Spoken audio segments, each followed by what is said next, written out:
Всем доброй ночи. Итак, друзья мои, я недавно обещала вам выставить ритуал, как откупаться жизнью своих врагов для своих работ. Я объяснила, что не всегда целесообразно и правильно делать смертные порчи людям, которые, знаете как, особо из себя ничего не представляют и от которых нет никаких прямых угроз. Поскольку смерть для многих людей – это избавление. Но ограниченным людям кажется, что смертная порча – это самое страшное. Что вот если человек умрет, это и есть самое жуткое наказание, и поэтому ведьмы должны всех подряд зарывать. Но у ведьм есть более нужные задачи.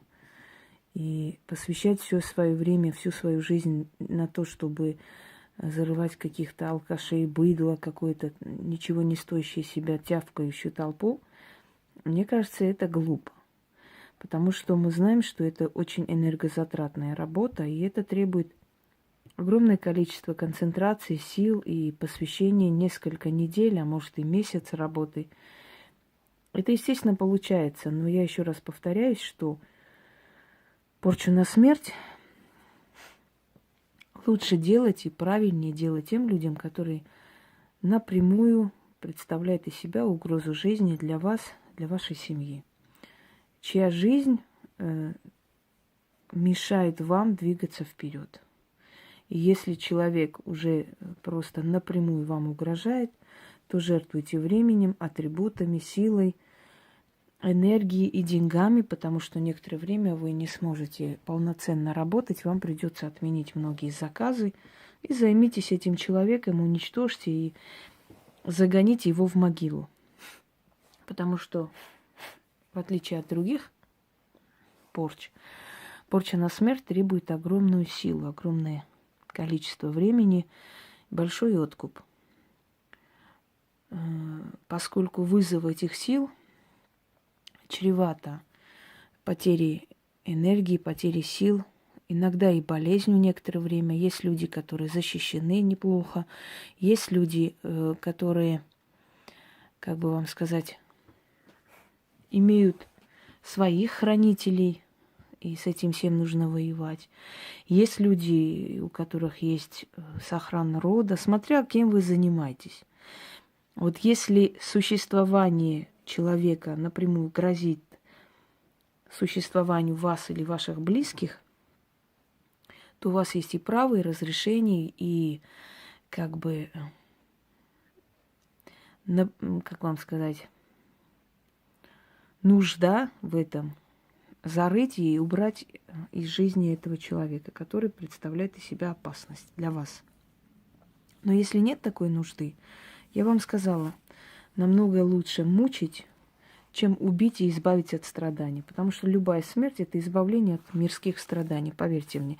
Это для недалекой публики, может быть, смерть считается самым страшным наказанием, и все ждут, что за каждую обиду ведьма будет убивать. Знаете, времени не хватит и патронов не хватит за всеми охотиться, за всяким шушером. Человек должен заслуживать тоже, чтобы мы посвятили столько времени ему, согласитесь? Он должен заслужить это право быть урытым нами, как бы это смешно ни звучало. Итак, вся моя практика, вся моя работа направлена на то, чтобы облегчить жизнь и работу практика. Я сейчас вам дарю уникальный ритуал, как, впрочем, и все работы, которые я дарила вам. Как откупаться силой врагов. Что происходит, если вы откупаетесь силами врагов? Когда вы обращаетесь к темным силам, а чаще всего вы обращаетесь как раз к темному хаосу, то, естественно, ваша работа получается. Вы берете за свою работу откуп, вы берете плату за свой труд. Часть этого труда уходит на атрибуты, часть уходит на откуп, вы что-то покупаете, часть как пополнение вашей энергии за потраченную силу. И в итоге вы отдаете определенный откуп обязательно за каждую работу. Так вот, атрибуты вам покупать придется, и откупиться определенными продуктами и напитками тоже, потому что это уважение к силам. Но вместо своей энергии, вместо своей силы, потому что мы часто фильтруем через себя, иногда бывает болеем, устаем, без сил, обесточены. Вот вместо своей энергии вы можете отдать жизненную силу своих врагов. А к чему это приведет? Это приведет к катастрофам. Например, человек не сможет спать, а значит, следовательно, будет плохо работать, потеряет работу. Например, человек будет нервничать, срываться дома на домочадцев и, следовательно, потеряет доверие, любовь близких, а может и семья разрушится. Например, человек начнет пить. Например, человек начнет всякое видеть, сходить с ума. Например, человек будет обессилен, будет болеть, хилеть. Например, человек пойдет и повесится. Все что угодно. Если демоны забирают жизненную силу у нас в откуп за наши труды, они не вгоняют нас в какую-то, знаете, бездну. А здесь вы отдаете души совершенно незащищенным, непосвященным, абсолютно не представляющими себя ничего людей, отдаете демонам их силы, их жизненную силу. Вы понимаете, что через эти открытые порталы, которые вы направляете на них, идет в их жизнь просто яд. Яд, который отравляет их душу, их жизнь, их сны, их мысли, их тело и так далее. В итоге разрушенная жизнь. И чем дольше будут жить ваши враги, тем лучше вам. Они из последних сил будут отдавать откуп за ваши работы своей жизненной силой. Вы потом будете наблюдать это мракобесие. Это весьма познавательно, кстати говоря. Что нужно для этого? Алтарная статуэтка, которая у меня стоит, черного хранителя, в принципе, это атрибут всего лишь для алтаря. Это не играет такой роли. Нужны 3 черные свечи. Посредине восковая свеча обязательно. Желательно либо красную свечу, либо черную свечу, потому что это символ крови. Моя свеча плачет кровью, поэтому она как нельзя кстати подходит для этого ритуала, как видите. Внутри красная, сверху черная. Так интересно сделано. Плачущая кровью свеча. Вам нужно 6 монет. Показываю. 6 монет, желательно пятаков или десятки. Но если в вашей стране нет ни того, ни другого, берите любой номинал, но чтобы они все были одинаковые. 6 монет. Вы должны перечислять в своем заговоре те силы, к которым чаще всего обращаетесь или будете обращаться в ближайшие 6 дней. Потому что этот ритуал надо вам повторять каждый раз в 6 дней. Вот как только вы набрали достаточное количество заказов, и вы должны этот заказ уже выполнить, перед тем, как начать работу, проводите этот ритуал и отдаете на 6 дней всю энергию, жизненную силу души ваших врагов, откуп тем работам, которые у вас намечаются. Те силы, к которым вы должны обращаться, и, по крайней мере, хотя бы приблизительно эти силы называйте. Это не беда, если вы, например, решите еще кому-нибудь обращаться. Это не страшно. Но приблизительно вы должны знать, какую работу будете выполнять с этими людьми. Мы обычно набираем, когда людей, мы начинаем как бы выписывать, что с кем будем проводить. У нас блокноты целые, какие там работы, с кем проводим и так далее. Очень часто я провожу и по фантому работу.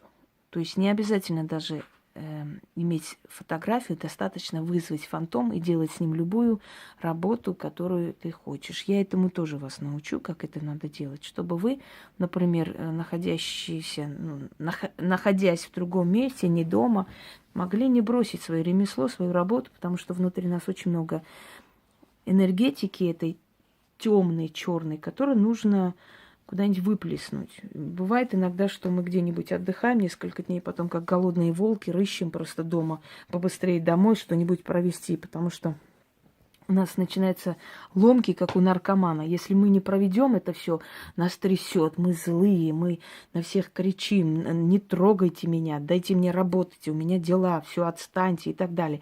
И все наши родные и близкие понимают: пришло время, все, отошли. Я, например, ненавижу, когда меня утром будят. Если меня утром разбудили, я страшнее дьявола, потому что если я что-то провела, мне нужно выспаться. Я обязательно должна набраться сил. Иначе я весь день буду как пьяная ходить. Значит, моя работа пострадает. Значит, я отложу некоторые свои дела. И эта внутренняя сила, которая уже готовилась вырваться через меня, начинает меня пожирать. Меня трясет, мне плохо. Я на всех злая. Меня вообще терпеть очень непросто, я вам хочу сказать. И моему мужу вообще и сыну, наверное, надо памятник поставить.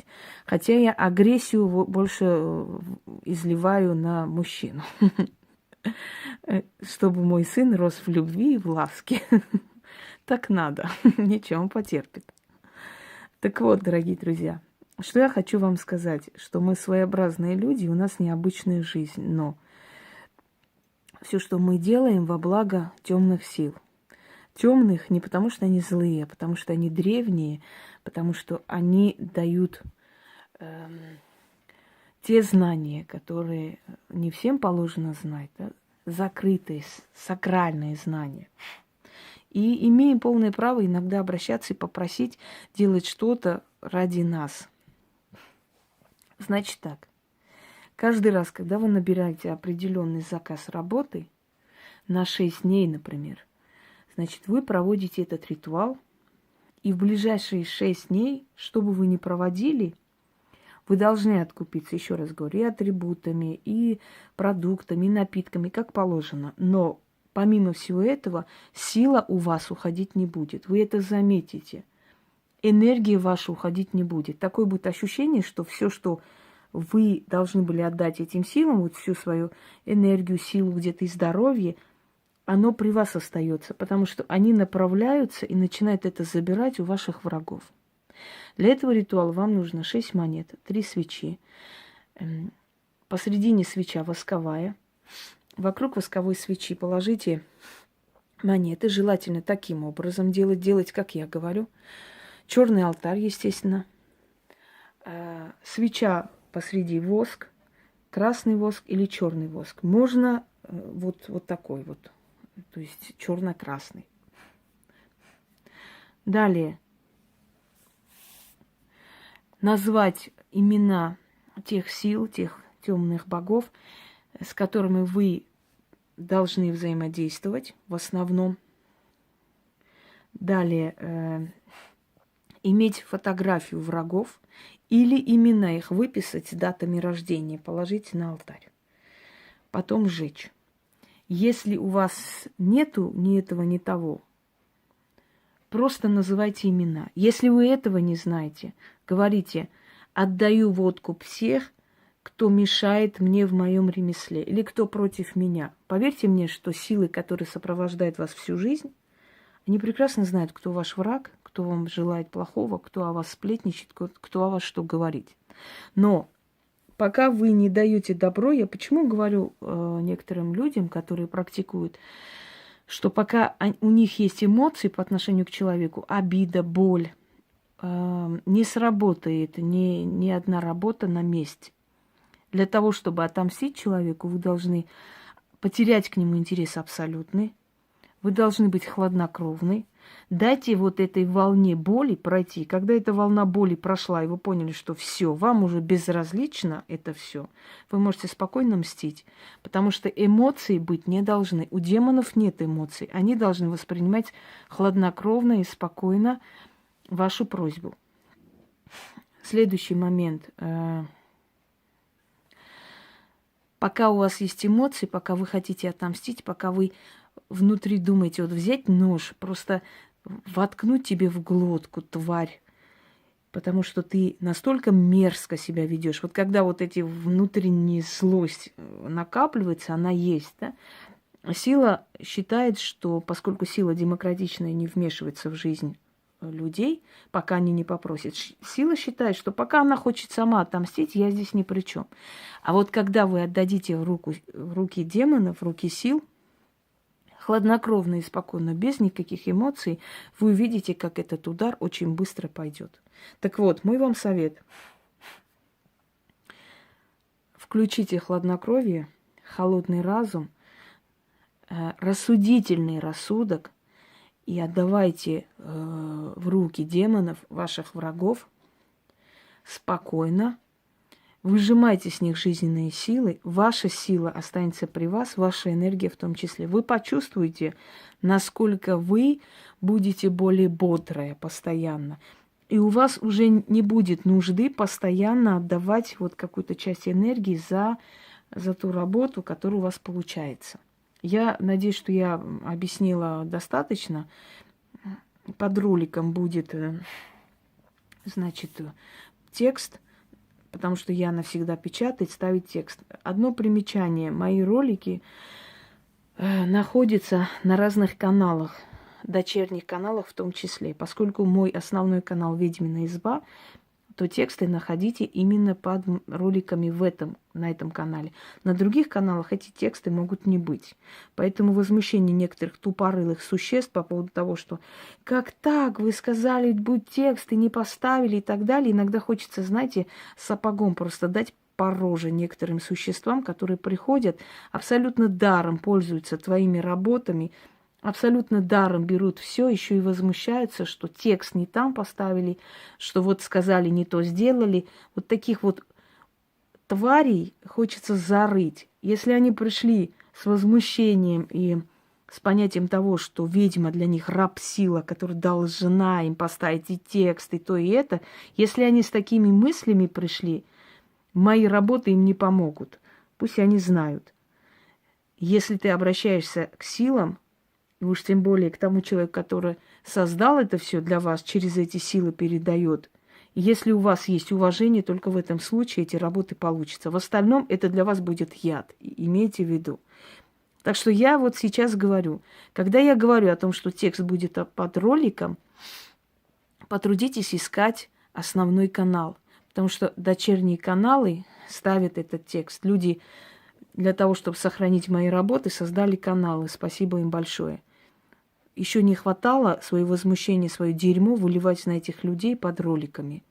Поднимите свою задницу и ищите там, где эти ритуалы напечатаны и поставлены. Никто не обязан вам их предоставлять. Вам и так дарят очень много. Не борзейте просто. Пойдемте дальше. Читайте это 6 раз. Если у вас есть фотографии ваших врагов, сжигайте на огне. Возьмите какой-нибудь котелок. Если нету, пишите список имен и, значит, насколько можно более подробной информации, тоже в конце ритуала сжигайте. Если нет и того, и этого, в конце называйте имена этих людей или говорите невидимых моих врагов. Пойдемте. Далее. Стою я на вершине черной горы Аздамовой. На той горе трон богов тьмы. Там совершается черное месса. Там выносятся приговоры, рушатся судьбы и забираются души. Я одна из дочерей тьмы. Я единокровная сестра темного легиона. Я ведьма из рода ведьм. Я пришла из глубины веков и уйду в глубину хаоса. Меня призывали, закалили болью, научили тайному ремеслу и дали дозволение вершить земной суд над теми, кто препятствует воле сил тьмы. Восстаньте, попранные и оскорбленные силы, Восстаньте, дети тьмы, я призываю вас, мстите за себя, о боги черного, архаического и вечного хаоса. Направьте свои легионы против них. О Лилит, огонь демонический, Кассикандриера, царица ада, о Геката, ведьма среди богинь и богиня всех ведьм, о Астарот, о Вельзевул, о Самаэль, о Молох, о Ваал, все, кого перечислила и кого не упомянула, о темный хаос, услышь меня. За каждое обращение свое к вам я буду платить жизнью врагов своих, моих, счастьем врагов моих, имуществом врагов моих, силой их души, мечтами их сердец и радостью их разума. 6 монетами на 6 дней души их мною куплены, тела их мне отданы, а мною вам подарены, вручены. За все 6-дневные мои дела и работы, и обращения, и мольбы, и просьбы моего черного ремесла. Я их силу вам отдаю, их кровью откупаюсь. Ешьте их сердца, мучайте их души, выжимайте с них силу жизненную, как откуп за мой труд. На черный алтарь души их в жертву вам отданы на 6-дневный срок. О тьма вечная, а над ними он. Да будет так, как мной речено. О гексаграмматон и темная сила хаоса, заклинаю.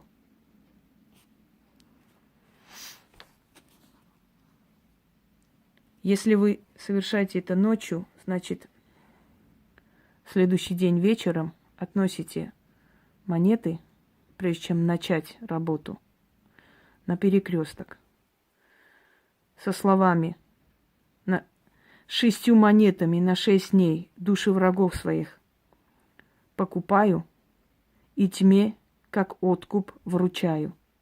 Поворачивайтесь, кидайте через левое плечо, не мне вас учить, и уходите.